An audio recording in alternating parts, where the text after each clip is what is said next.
A paz. Então vamos novamente essa semana para mais uma reflexão, né? Uma devocional.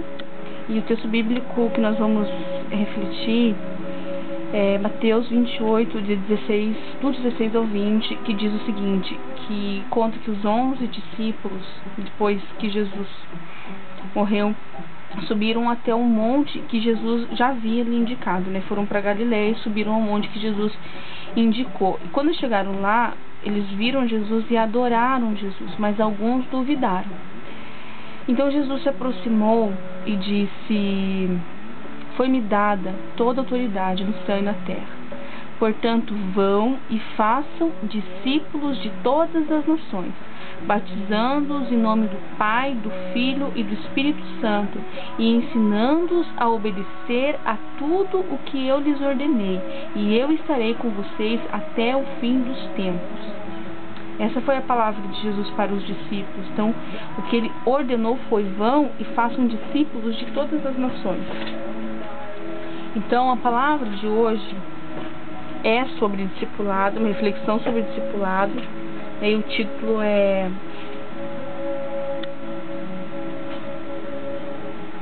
discipulado mesmo. Eu creio que não tem título melhor, na verdade, para essa palavra dessa semana. E a palavra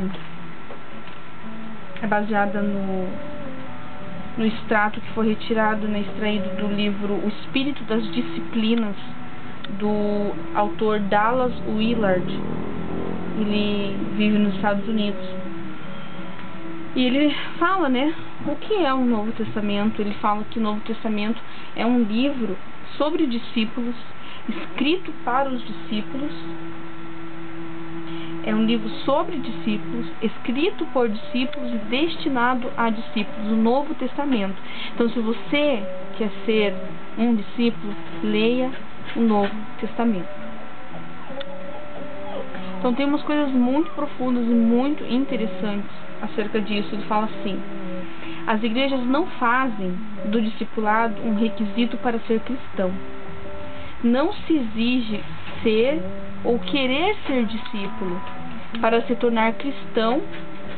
É possível continuar sendo cristão sem nenhum sinal de progresso no discipulado. As igrejas não exigem como condição para membresia seguir o exemplo, a atitude e os ensinos de Cristo, seja para ingresso, seja para permanência na comunhão da denominação. Nas igrejas, o discipulado é claramente opcional. A maioria dos problemas das igrejas explica-se pelo fato de os membros não terem decidido ainda seguir a Cristo. Isso é muito sério, gente. Muito sério mesmo. Parei para pensar essa semana sobre isso e discípulo de Jesus hoje em dia não é qualquer pessoa, né? Não é difícil encontrar, na verdade. Então, em Mateus 28, 16 ao 20, Jesus instruiu para que nós, já cristãos, que nós devemos ir e fazer discípulos de todas as nações, batizando-os em nome do Pai, do Filho e do Espírito Santo, ensinando essas pessoas a obedecer tudo que Jesus nos ensinou e que já era para nós estar praticando. Então, também já era para nós estar ensinando sobre isso. E hoje, né, Dallas Willard diz que parece que a ordem é simplesmente: vão e façam convertidos e batizem as pessoas para que se tornem membros da igreja. Com isso, há duas grandes omissões: simplesmente fazer as pessoas se converterem e torná-las membros da igreja. Então, fazendo simplesmente isso, nós omitimos o quê? A primeira omissão é a questão própria do fazer discípulos, né? Nós não estamos fazendo discípulos apenas convertidos. E olha lá, na verdade, né? E a segunda, nós estamos omitindo a questão de ensinarmos as coisas que Jesus já nos ensinou, que já éramos para nós termos aprendido. Então, estamos omitindo essas duas coisas, do fazer discípulos e ensinar esses discípulos. Para que essas pessoas que entram na igreja, são novos convertidos, ou seja, novos discípulos, possam seguir a Jesus corretamente, né, obedecendo e aprendendo junto conosco, né? Sem transformar os convertidos em discípulos, é impossível ensiná-los a viver conforme Cristo viveu e ensinou. Então, se nós, que somos a igreja, somos já crente antigo, cristão, deveríamos ser discípulos, nós deveríamos também estar ensinando essas pessoas a serem discípulos, a viver como Jesus viveu. Será que nós estamos fazendo isso? Acho que não, né? Tem muita gente fazendo. Tem muitas igrejas que eu sei que estão fazendo um trabalho tremendo, mas muitas também não estão. E a ordem foi para todos. A partir do momento que nós decidimos seguir a Cristo, nós temos que ser discípulo. Discípulo faz discípulo. Discípulo ensina discípulo. Discípulo lê a Bíblia, lê o Novo Testamento e aprende com Jesus. Como era o discipulado na época de Jesus? Obediência, estudo e imitação significava o discipulado com Jesus. Os homens largavam tudo para seguir a Cristo. Eles sabiam o que fazer e qual o custo disso. Eles precisavam permanecer com Jesus para aprender a fazer o que Jesus fazia. Apesar de discipulados ter um valor caro, era complicado, era difícil seguir Jesus naquela época. Mesmo assim, havia um significado claro e direto a respeito disso. Então, quando os discípulos eram chamados, eles já sabiam o que tinham que fazer, sabia que ia ser duro, sabia que eles teriam que abandonar a família por um tempo, obviamente, mas era necessário passar por esse momento e estar ao lado de Jesus, né?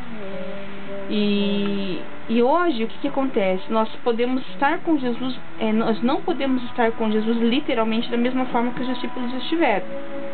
Contudo, as prioridades, as intenções do discípulo são as mesmas. Então, o que eles sentem é o mesmo que nós devemos sentir. O que eles sentiram é o mesmo que nós devemos sentir. No coração dos discípulos há um desejo, há uma decisão e intenção claro. É claro e objetivo o que eu quero, o que eu tenho que fazer e aonde eu vou chegar. Os discípulos de Cristo desejam, acima de tudo, ser semelhante a Cristo. Se você é discípulo, você deseja ser igual a Cristo. Se você não deseja ser igual a Cristo, você não é um discípulo de Cristo. Ele precisa então tomar uma decisão, dedicar-se a ser como Cristo. O discípulo é aquele que, dedicado, torna-se como Cristo e permanece em sua fé e prática. Reorganiza sistematicamente e progressivamente sua vida com vistas a esse objetivo. Imitar Jesus, cumprir suas orientações é ser discípulo. O discipulado é um sacrifício espiritual fora do comum. Não se pode ser discípulo de Cristo sem sacrificar coisas que costumam ser procuradas na vida humana. É preciso ser comprometido. O custo do descomprometimento é a paz permanente, uma vida repleta de amor, fé que vê tudo, na perspectiva do domínio supremo de Deus e para sempre, esperança que sobrevive aos momentos mais aflitivos, força para fazer o que é certo e resistir ao poder do mal. São essas coisas que nós perdemos quando nós não nos comprometemos a ser como Cristo, a ser discípulos. Em resumo, custa exatamente aquela abundância de vida que Jesus prometeu em João 10:10. A melhor forma de enxergarmos o discipulado é seguir a Cristo, não apenas como necessidade, mas como o cumprimento das possibilidades humanas mais nobres e como vida de alto nível. Então nós podemos perceber que não é qualquer coisa ser discípulo, é uma decisão. A gente tem que abrir mão de certas coisas, temos que ler a Bíblia para aprender a ser como Jesus e ser seu discípulo, porque Jesus ordenou: vão e façam discípulos de todas as nações, batizando-os em nome do Pai, do Filho e do Espírito Santo e ensinando-os a obedecer conforme eu já lhes instruí, já lhes ordenei. Ou seja, Jesus falou: discípulos, vocês já sabem o que fazer, vão e continuem esse trabalho. Nós deveríamos ser discípulos de Cristo. Será que isso tem acontecido na minha e na tua vida? Amados, vamos pensar nessa semana sobre a questão de ser discípulo. E como você pode se tornar um discípulo? Comece a ler Mateus, comece a sublinhar, anotar, copiar, marcar, enfim, o que você quiser. Todas as ordenanças de Cristo. Como Jesus agia em determinada situação, comece a ler livros, comece a buscar e vai orando. Não tem nada melhor do que orar. Vai orando: Jesus, eu quero ser o seu discípulo, eu quero andar como o Senhor andou. Eu sei que tem um custo caro, mas eu sei que é possível e é gratificante. Poder ver as pessoas que estão vindo agora para a igreja ter um caminhar com Cristo puro, santo, digno, correto, e tendo nós como professores, realmente eu acredito que é algo muito maravilhoso. Então pense sobre isso essa semana em nome de Jesus. Querido Espírito Santo, eu quero colocar cada pessoa que ouviu essa mensagem no YouTube, que ouviu esse devocional e que falou com essa pessoa: abençoa, abre as portas, coloca dentro do coração uma profunda vontade, um desejo, uma determinação de ser como Tu és, Jesus. Faz isso em mim, faz isso no meu irmão e na minha irmã que está ouvindo neste momento. Desperta neles esse desejo, Pai, em nome de Jesus. Muito obrigada e até a próxima semana.